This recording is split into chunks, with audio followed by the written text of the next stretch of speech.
Bonjour à tous, je présente dans cette vidéo un exercice sur le projecteur et la symétrie en dimension finie.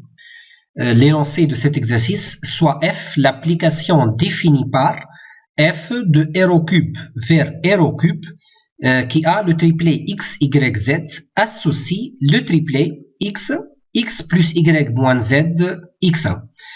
La première question. Montrer que f est un projecteur de R au cube. Voilà, donc ça c'est la première question. Donc je rappelle tout d'abord que f est un projecteur équivalent à dire que f est un endomorphisme et f rend f est égal à f. Donc f est un endomorphisme, c'est-à-dire que f est linéaire et l'ensemble de départ égale à celui de l'arrivée. Et f rend f égale à f, c'est-à-dire la composée de f rend f, ou bien en note f carré, doit donner f. Donc, je rappelle que f, elle est donnée par l'expression suivante. Tout d'abord, on va commencer par montrer que f est un endomorphisme de R au cube. Voilà, donc ça, c'est la question. On va montrer que f est un endomorphisme. Pour cela, on va calculer f de alpha x, y, z plus bêta x', y', z'. Avec, bien sûr, alpha, bêta sont des scalaires réels. Donc ça, par définition, c'est f appliqué à alpha x plus bêta x', alpha y plus bêta y' et alpha z plus bêta z'. Maintenant, on va revenir à la définition de f. Donc, ceci va donner alpha x plus bêta x', alpha x plus bêta x' plus alpha y plus bêta y' moins alpha z moins bêta z'. Et dans la troisième composante, alpha x plus bêta x'. Donc, pour trouver ça, il suffit d'appliquer la définition de f à alpha x plus bêta x', alpha y plus bêta y' et alpha z plus bêta z' au lieu de x, y, z. Voilà, donc on va trouver le triplet suivant. Maintenant, on peut faire sortir le alpha facteur de x dans la première composante, x plus y moins z dans la deuxième composante et x dans la troisième composante, plus bêta facteur de x' dans la première composante, x' plus y' moins z' dans la deuxième composante et x' dans la troisième composante. Mais ça, en fait, n'est autre que alpha f de x, y, z plus bêta f de x', y', z'. C'est-à-dire, on a trouvé que f est linéaire. Voilà, donc notre application f, il est bien linéaire parce qu'on a trouvé f de alpha x, y, z plus bêta x', y', z' égale alpha f du premier triplet plus bêta f du second triplet. Maintenant, on va dire que d'autre part, l'ensemble de départ égale à celui de l'arrivée. Voilà, donc comme vous pouvez remarquer, on a le départ, c'est le r au cube, et l'arrivée, c'est le r au cube aussi, parce qu'on a obtenu un triplet x, x plus y moins z, x. Donc c'est un triplet qui appartient à r au cube. Et puisque l'ensemble départ égale à l'ensemble d'arrivée, et notre application, elle est bien linéaire, donc f est un endomorphisme de r au cube. Voilà. Donc ça, c'est le premier point. Le deuxième point, maintenant, on va montrer que f rend f égale à f. Voilà, donc ça, c'est la question. F rend f égale à f. Pour cela, on va prendre un triplet x, y, z dans r au cube. On a f rend f appliqué à x, y, z, par définition. Ça, c'est le f appliqué à f de x, y, z. C'est-à-dire f appliqué à x, x plus y moins z, x. Et donc, on va trouver ce triplet-là. Qu'est-ce qu'on a fait? Juste, on a appliqué f à x, x plus y moins z, x. Donc ici, qu'est-ce qu'on va trouver? On va trouver x dans la première composante et dans la troisième composante. Et pour la deuxième composante, on va avoir la première plus la deuxième moins la troisième. C'est-à-dire x plus x plus y moins z moins x. C'est-à-dire, on va trouver le triplet suivant, x, x plus y moins z, x. C'est-à-dire, f de x, y, z. Et donc, vous remarquez qu'on a trouvé f rond f appliqué à x, y, z égale f appliqué à x, y, z. Et ceci, quel que soit x, y, z. Autrement dit, on aura f rond f égale f. Voilà. Donc ça, c'est la deuxième propriété. Et donc, comme conclusion, F est un projecteur de R au cube, puisqu'il s'agit bien d'un endomorphisme, et f rond f égale à f. La deuxième question maintenant, déterminer ker de f en déduire une base de ker de f. Donc, ker de f, c'est-à-dire le noyau de f. Donc, on dit ker de f, c'est le noyau de f parce qu'en anglais, the kernel of an application. Donc, je rappelle que f, elle est donnée par l'expression suivante. Maintenant, pour chercher le noyau, on va prendre un triplet x, y, z appartient à ker de f. C'est-à-dire f appliqué à x, y, z égale 0, 0, 0. Voilà, donc ça, c'est la définition d'un élément qui appartient à ker, c'est-à-dire son image égale 0 de l'arrivée. Dans notre cas, l'arrivée, c'est le r au cube, donc on va avoir 0 de r au cube, c'est-à-dire le triplet 0, 0, 0. Alors, on va trouver x égale à 0 et x plus y moins z égale à 0. Donc ça, c'est par identification. Il faut que le f du x, y, z égale 0, 0, 0. D'autre part, le f du x, y, z, il est donné par le triplet x, x plus y moins z, x. Voilà. Donc, on va avoir ces deux équations, x égale à 0 et x plus y moins z égale à 0. Et ceci donne clairement x égale à 0 et y égale à z. Donc, le triplet x, y, z, il s'écrit sous la forme 0, y, y. Et ceci en remplaçant x par 0 et z par y. C'est-à-dire, on peut écrire y fois 0, 1, 1. Mais lorsqu'on a trouvé y fois 0, 1, 1, ça c'est le vecteur de la famille 0, 1, 1. C'est-à-dire, le ker de f, le noyau de f, il est donné par vecteur de 0, 1, 1. C'est-à-dire, c'est l'ensemble de tous les triplets qui s'écrit sous la forme alpha fois 0, 1, 1. Ou bien y fois 0, 1, 1. Voilà, donc c'est ça qu'est-ce qu'on a trouvé. Ker de f égale vecteur de 0, 1, 1. Donc la famille 0, 1, 1 est une famille génératrice de ker de f. Donc ça c'est par définition. Et de plus, elle est libre, donc parce que c'est une famille qui contient un seul triplet non nul. Et donc c'est une base de ker de f. Voilà, donc ça c'est la base de ker de f. Et puisque ça c'est la base de ker de f, on peut déduire que la dimension de ker de f égale à 1. Et je rappelle que la dimension de ker de f, c'est le cardinal de la base. Donc ici, on a un seul vecteur dans la base, c'est pourquoi la dimension égale à 1. La troisième question maintenant, déterminer l'image de f en déduire une base de l'image de f. Voilà, donc maintenant on va chercher l'image. Donc en anglais, the image. Donc c'est pourquoi on écrit im, im, les deux premières lettres de image en anglais. Ou bien donc image en français. Donc pour cela, je rappelle que l'image de f, elle est donnée par l'ensemble f de x, y, z tel que x, y, z dans r au cube. Mais le f de x, y, z n'est autre que le triplet x, x plus y moins z, x. C'est-à-dire, on peut mettre x fois 1, 1, 1, plus y fois 0, 1, 0, plus z fois 0, moins 1, 0. Voilà. Et ça, c'est égal en fait x fois le triplet 1, 1, 1, plus y moins z fois le triplet 0, 1, 0. Et ça, juste, on a remplacé y fois 0, 1, 0 plus z fois 0, moins 1, 0 par y moins z fois 0, 1, 0. Parce qu'on peut faire sortir en fait moins z et on aura 0, 1, 0 en facteur de y moins z. C'est-à-dire, ça, c'est le vecteur de la famille 1, 1, 1 et 0, 1, 0. Et ça, c'est en notant alpha x et bêta y moins z. C'est-à-dire, ça, c'est l'ensemble des triplets qui s'écrit sur la forme alpha fois 1, 1, 1, ou bien x fois 1, 1, 1, plus bêta, ou bien y moins z, fois 0, 1, 0.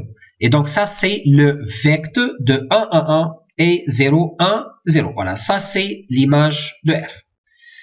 La famille, donc on peut vérifier facilement que la famille formée par 1, 1, 1 et 0, 1, 0 est une base de l'image de f. D'une part, c'est une famille génératrice de l'image de f, et d'autre part, elle est clairement libre. Et donc, ça sera une base de l'image de f. c'est-à-dire la dimension de l'image de f, ou bien on note le rang de f égale à 2. Donc je rappelle que le rang de f, c'est la dimension de l'image de f, c'est-à-dire c'est le cardinal de la base de l'image de f. Donc puisque ici on a 2 triplés, donc la dimension égale à 2. La quatrième question maintenant, on veut montrer que ker de f et im de f sont supplémentaires dans R au cube. Voilà. Donc tout d'abord, on va commencer par l'intersection. C'est-à-dire, on va prendre x, un triplet, qui appartient à l'intersection entre ker et l'image de f. Donc ceci va donner que f de x égale à 0. Ça c'est parce que le x il est dans le ker de f. Et on va trouver que x égale f de t avec t appartient à R au cube. Donc ça c'est la définition, x appartient à l'image de f. Donc un élément x appartient à l'image de f, c'est-à-dire x c'est une image d'un certain vecteur t. Donc x s'écrit sous la forme f de t. Maintenant, ces deux équations, ils vont donner que f de t égale à 0. Parce que d'une part, f de x égale à 0 et le x il est sous la forme de f de t. Et donc, on va avoir f de t égale à 0. Mais le f de t n'est autre que f de t. Et ça, c'est puisque f est un projecteur. Voilà. Donc, on va avoir f de t égale à 0. Parce que puisque f est un projecteur, d'après la première question, f rang f égale à f. C'est-à-dire f de t égale f de t. Mais n'oubliez pas que f de t égale à x. Et donc, on aura x égale à 0. Voilà, et donc le ker de f inter l'image de f égale le singleton 0 de R au cube. Le deuxième point maintenant, on a ker de f plus im de f inclus dans R au cube. Donc ça c'est parce que ker de f et im de f sont deux sous-espaces vectoriels. Et la somme de deux sous-espaces vectoriels est un sous-espace vectoriel de R au cube. Donc cette somme-là, elle est inclue dans R au cube. Et la dimension de cette somme-là, la dimension de ker de f plus im de f égale, d'après la formule de Grassmann, ça c'est la dimension de ker de f plus la dimension de l'image de f moins dimension de l'intersection. Or, la dimension de ker de f égale à 1, on a trouvé ça. La dimension de l'image égale à 2, donc ça c'est le rang de f. Et la dimension de l'intersection vaut 0, puisque déjà l'intersection égale le singleton 0 de R au cube. Et donc, vous voyez bien que cette dimension égale à 3, qui est égale à la dimension de R au cube. Et donc, qu'est-ce qu'on a trouvé? On a trouvé que la somme entre ker et image inclus dans R au cube, et la dimension de cette somme égale la dimension de R au cube. Et donc, cette somme-là, c'est-à-dire ker de f plus im de f, n'est autre que R au cube, c'est-à-dire égale R au cube. Voilà. Et donc, comme conclusion, le ker de f et l'image de f sont supplémentaires dans R au cube. La cinquième question, soit S la symétrie par rapport à ker de f et parallèlement à l'image de f. Pour x égale x, y, z appartient à R au cube, exprimez S de x en fonction de x, y et z. C'est-à-dire, on veut chercher l'expression analytique de S. Donc, tout d'abord, la symétrie S, elle est donnée par, donc S, c'est une application de R au cube vers R au cube, c'est-à-dire c'est un endomorphisme, qui a x égale a plus b associé a moins b. Voilà, donc ça, c'est la symétrie par rapport à ker de f et parallèlement à l'image de f, comme c'est indiqué dans l'énoncé. Donc, vous pouvez revenir à mes vidéos précédentes dans lesquelles j'ai bien expliqué donc la définition de la symétrie dans le cas général par rapport à un sous-espace et parallèlement à un autre sous-espace vectoriel. Donc, cette symétrie, elle est donnée par qui a x, donc c'est l'application qui a x a plus b associé a moins b. Je rappelle que x, puisque x appartient à R au cube, donc elle va s'écrire sous la forme a plus b avec a, elle est dans le ker de f et b, elle est dans l'image de f. Par exemple, si S était la symétrie par rapport à l'image et parallèlement à ker, l'expression devient x égale a plus b associé b moins a. Au lieu de a moins b, on aura b moins a. Maintenant, d'autre part, puisque f est un projecteur, alors f représente aussi la projection vectorielle sur l'image de f et parallèlement à ker de f. Autrement dit, l'expression de f, ça sera de la façon suivante. F, c'est l'application de r au cube vers r au cube qui a x égale a plus b associe b. Je vais expliquer ça. En effet, donc si je calcule le f de a plus b, ça c'est égal f de a plus f de b en utilisant la linéarité de f. Or, f de a égale à 0 puisque a appartient à un quart de f. Et le f de b égale f de t. Et ça c'est juste en remplaçant b par f de t. Puisque b appartient à l'image de f, donc b il va s'écrire sur la forme f de t, c'est-à-dire l'image d'un certain vecteur t qui appartient à r au cube. Et donc on aura f de t, mais le f de t égale f de t, qui est égal à b. Et ça c'est en utilisant le fait que f est un projecteur en fait, f rond f de t égale f de t. Mais le f de t, n'oubliez pas, ça c'est le vecteur b. Donc vous voyez bien que l'application f, qu'est-ce qu'elle a fait? Elle a transformé le vecteur a plus b en b. Et donc l'image de la somme a plus b, c'est le b. Donc c'est pourquoi le f s'appelle la projection sur l'image et parallèlement à quart de f. Maintenant, on veut calculer le s de x, mais le s de x, n'oubliez pas, c'est le a moins b. C'est-à-dire, c'est le a moins f de x. Parce que le b, c'est le f de x en fait.